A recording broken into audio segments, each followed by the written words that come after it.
Collègues, je profite de cette délibération de CLSPD qui concerne l'accès aux droits des victimes et cette convention avec SOS Victimes pour faire un petit focus sur ce qui se passe actuellement à Rennes en termes de sécurité pour les Rennaises et les Rennais.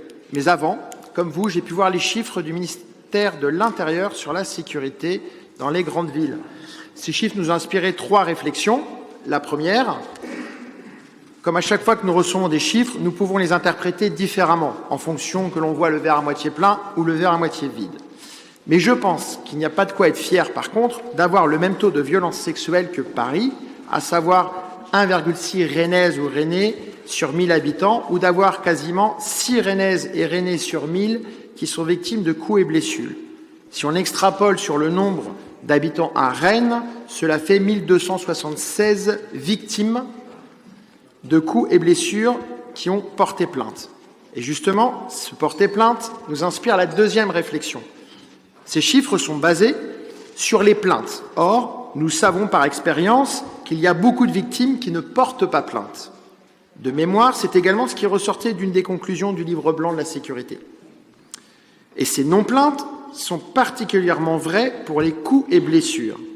Lorsque l'on interroge les services de secours, ils nous disent que ce sont les jeunes étudiants qui sont des victimes principaux de ce type de délinquance. Or, ils sont nombreux à ne pas porter plainte.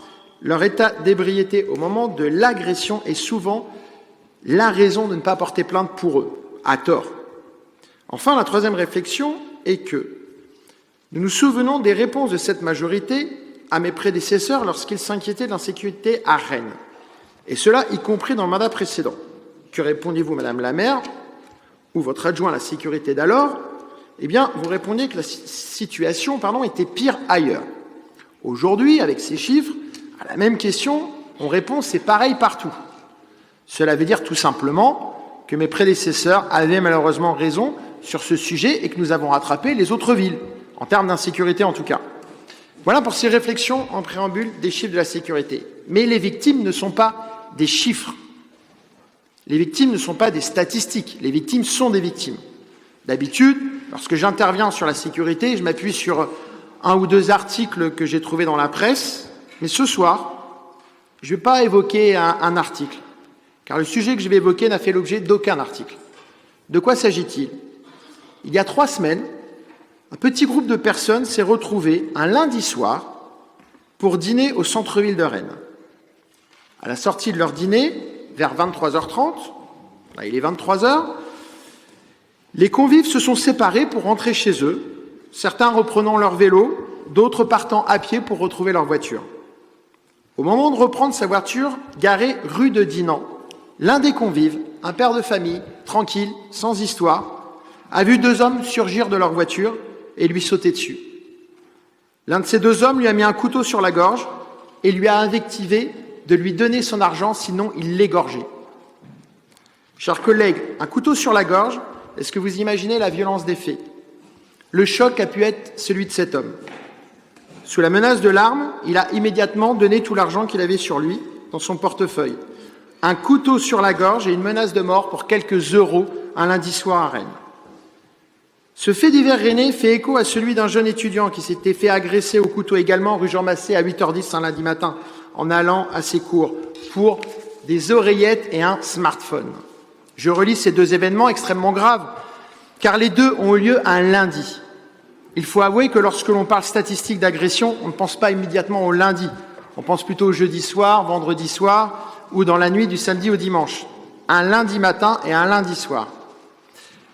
Dans le cas de l'attaque au couteau du lundi soir, la victime, sous le choc de la violence de l'agression, n'a pas pu donner de signalement précis aux policiers.